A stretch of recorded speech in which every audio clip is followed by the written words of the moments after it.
20 de novembro de 1910. Esse é o ano que marcaria para sempre a história do México. Sendo um dos 3 países que constituem a América do Norte, o México é a 12ª maior economia do mundo e a 2ª maior economia da América Latina, com cidades como Monterrey e Cidade do México representando grandes centros econômicos do país. O que você provavelmente não sabe é que no início do século passado, o país era marcado por uma extrema desigualdade social. Cerca de 7% das melhores terras do país pertenciam a uma fechada elite agrária, que era favorecida por um regime autoritário que já durava incríveis 3 décadas. Com tudo isso em mãos, não é de se imaginar que uma simples eleição em 1910 marcaria o início da maior guerra civil da América Latina. Antecedendo a Revolução Socialista liderada por Vladimir Lenin, a Revolução Mexicana fez com que grupos improváveis como socialistas, anarquistas e liberais se unissem em prol da mudança da sociedade mexicana. No capítulo de hoje, convido você a explorar mais sobre esse importante acontecimento, que mudou não apenas o México, mas também influenciou o imaginário popular em todo o mundo.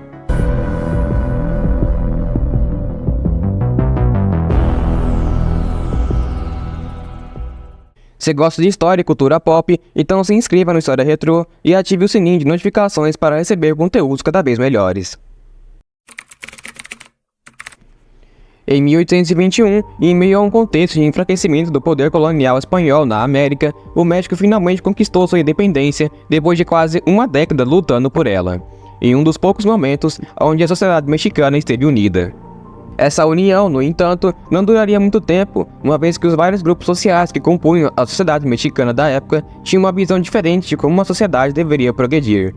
A má administração, a instabilidade e a constante luta pelo poder fizeram com que, entre as décadas de 1820 e 1870, a renda per capita mexicana crescesse apenas 3,8%, passando de $627 para pouco mais de 651. Segundo o historiador Alan Knight, o período pós-independência mexicano foi uma luta contínua pelo poder entre diferentes facções políticas e econômicas, com o resultado sendo uma governança frequentemente instável e autoritária.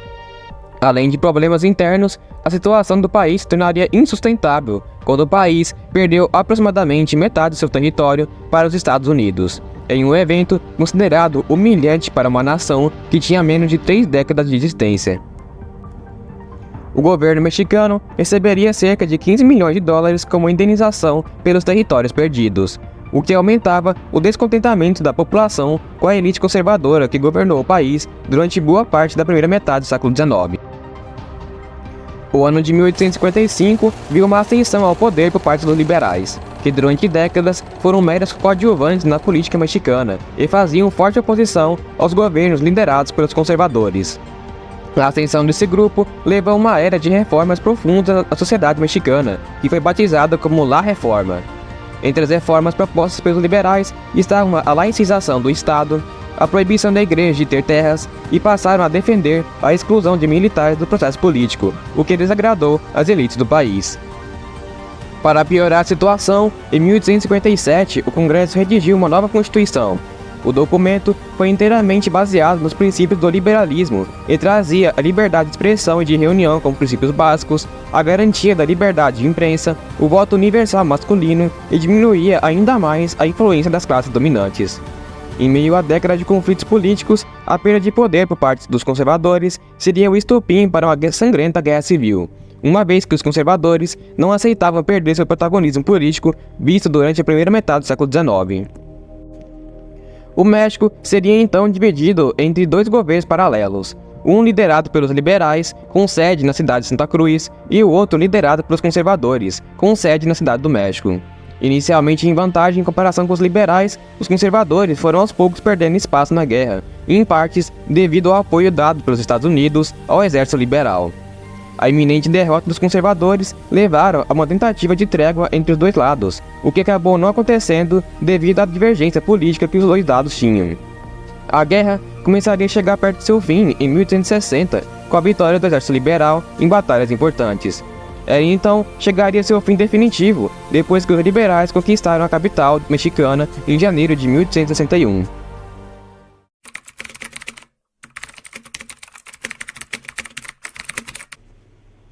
Com a consolidação política por parte dos liberais, os conservadores passaram a conspirar contra os interesses nacionais e procuraram alianças com potências europeias como o Reino Unido, França e Espanha, que desejavam mais influência política no país. Através da Convenção de Londres, realizada em 1862, ficou decidido que essas três potências ocupariam o México com a justificativa de cobrar as dívidas que o governo mexicano contraiu com bancos europeus. No entanto, os britânicos descobriram que a França planejava tomar o México para si, o que fez os britânicos desistirem da invasão e negociarem a dívida em um acordo à parte. Posteriormente, a Espanha também se retirou dessa aliança e a invasão francesa resultante estabeleceu o Segundo Império Mexicano. A Igreja Católica, os conservadores, grande parte da nobreza mexicana e algumas comunidades nativas concordaram em ter Maximiliano de Habsburgo como seu novo governante. As elites do país esperavam que, com um novo governante instalado e reconhecido internacionalmente, traria de volta o prestígio político que haviam perdido pelas reformas liberais. O próprio imperador, no entanto, provou ter simpatia pelas reformas e continuou algumas das medidas mais notáveis, o que decepcionou os setores mais conservadores que haviam apoiado sua chegada ao poder. Com uma base política fragilizada e contraditória, Maximiliano encontrou a resistência em dialogar com as classes liberais e conservadoras, que desejavam sua renúncia como imperador do México. Apoiado pelos Estados Unidos, as tropas francesas foram retiradas em definitivo do país, e o exército conservador, junto das forças neocoloniais, foram derrotados definitivamente no verão de 1867. Com Maximiliano sendo preso juntamente com as lideranças do exército conservador e condenado ao fuzilamento na cidade de Querétaro, em julho daquele ano.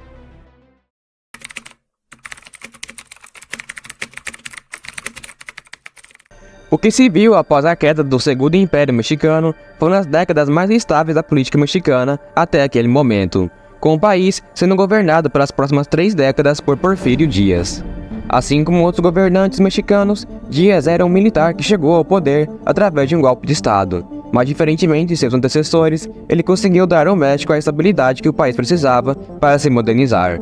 A estabilidade ecoou durante décadas na política mexicana, o que deu origem ao termo paz-porfiria, algo jamais imaginado em um país que enfrentava constantes disputas pelo poder desde sua independência. Originário de uma família humilde e religiosa da região de Oaxaca, Porfírio ingressou cedo no exército mexicano e se consolidou como um herói de guerra, ajudando na deposição de Maximiliano I e liderando as tropas liberais que expulsaram definitivamente os franceses do país.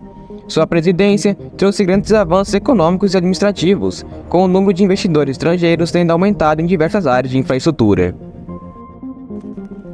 A malha ferroviária mexicana passou de 572 km em 1873 para quase 20 mil km em 1910, com a economia crescendo em média 8% em comparação com a completa estagnação econômica vista nas décadas anteriores, com o México prosperando nas áreas industriais e têxteis. O desenvolvimento da indústria petrolífera também prosperou sob a administração de Porfírio, com o setor recebendo investimentos proeminentes de empresas como Whitman Pearson e Standard Oil. O setor de mineração também prosperou sob o capital estrangeiro, com empresas como Phillips Dodge e a American Telephone and Telegraph comprando locais de mineração oferecidos pelo governo mexicano. Esse crescimento foi possível graças a um grupo de tecnocratas aliados do governo, chamados de científicos, que, inspirados por ideais positivistas, defendiam a modernização do México através de incentivos à industrialização, da promoção da educação e da entrada de investimentos estrangeiros no país. Essa prosperidade, no entanto, só era visível para as classes mais abastadas, com a população pouco se beneficiando desse desenvolvimento econômico. Em 1906, a Grain Consoled Copper Company tornou-se infame no México quando seus trabalhadores entraram em greve por exigirem melhores condições de trabalho, com os Rurales e o Arizona Rangers reprimindo a manifestação brutalmente. Cerca de 70% da população não sabia ler nem escrever, e apenas 3% da população detinha as melhores terras do país, com os estrangeiros controlando as minas, os portos e as plataformas de petróleo do México. Para piorar, o governo promulgou em 1893 a Lei dos Baldios, que permitia ao Estado expropriar terras consideradas públicas para serem dadas a entes privados, contribuindo para os camponeses mexicanos perdessem suas terras para os latifundiários e o capital estrangeiro, que em sua maioria eram investidores norte-americanos. Em 1908, os rumos da nação mexicana pareciam mudar, com Porfírio afirmando em uma entrevista dada ao jornal britânico The Pearson Magazine que não concorreria ao novo mandato, o que aumentou as esperanças de que o porfiriato chegasse ao fim.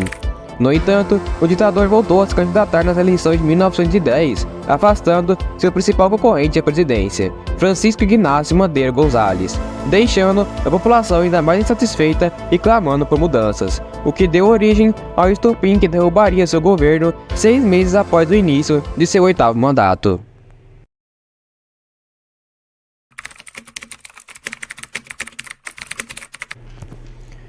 Mesmo com o passamento de Madero da corrida eleitoral, ele não se deu por vencido e prometeu reformas sociais que o povo tanto clamava. E para conseguir ainda mais apoio popular, ele se aliou a Emiliano Zapata e Pancho Villa, duas figuras-chave do movimento revolucionário.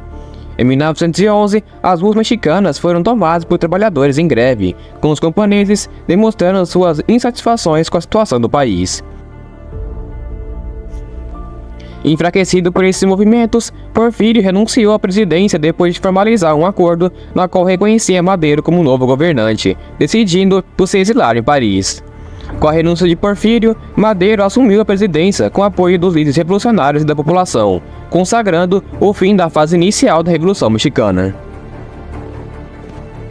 Com o fim do porfiriato, vários setores da sociedade mexicana se uniram em torno da figura de Madero, na tentativa de que ele traria as mudanças que o México precisava. No entanto, essa união logo seria desfeita, uma vez que Madero pertencia a uma das famílias mais ricas e influentes do país, e não cumpriu com suas promessas de reformas sociais, mantendo o prestígio do Exército Nacional e deixando de apoiar os revolucionários que o colocaram no poder. Com a perda de apoio de Madero, Zapata e Pancho Villa iniciaram uma nova ofensiva militar. Em paralelo a isso, seu governo enfrentava um descontentamento de setores conservadores, o que colaborou para que um golpe de Estado liderado pelo general Victoriano Huerta derrubasse Madero da presidência, com Madero e seu vice sendo assassinados e Huerta se consagrando como ditador do México.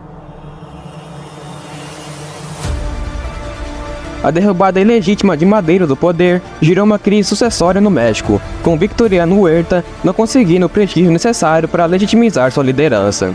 Em 1914, Zapata e Pancho Villa conseguiram derrubar Huerta do poder e, em seu lugar, elegeram Venustiano Carranza, um latifundiário e líder da facção constitucionalista que havia firmado uma aliança com os revolucionários, com Carranza se consagrando como novo presidente mexicano e prometendo promulgar uma nova constituição. Após um longo processo de negociações entre as várias facções políticas revolucionárias, como os constitucionalistas e os zapatistas, a nova Constituição mexicana foi promulgada em 1917 e finalmente consagrou os direitos do Estado de reforma agrária, formalizou direitos trabalhistas como jornada de 8 horas e férias remuneradas e reconheceu o direito dos indígenas sobre as terras comuns.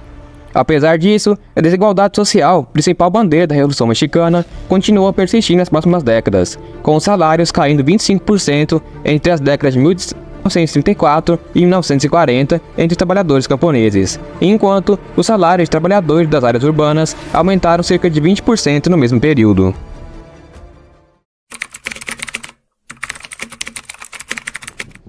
Mesmo com essas reformas, o governo liderado por Carranza ainda encontrou resistência por parte de alguns setores mais radicais, pois lentamente a população estava perdendo suas terras para o capital estrangeiro.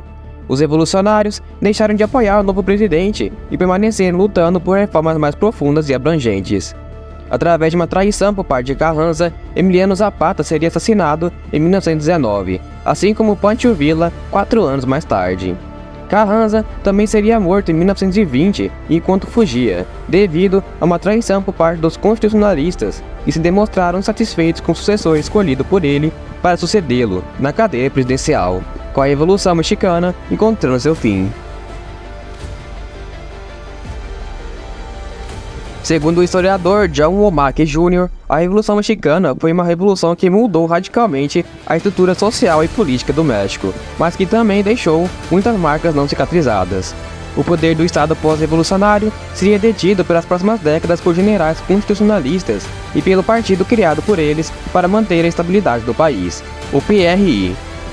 O Estado pós-revolucionário diminuiu o poder dos militares, centralizou o poder estatal e criou forças institucionais que eram subordinadas ao poder dos civis, o que faria a história mexicana ser muito diferente da história de outros países latinos na metade do século XX.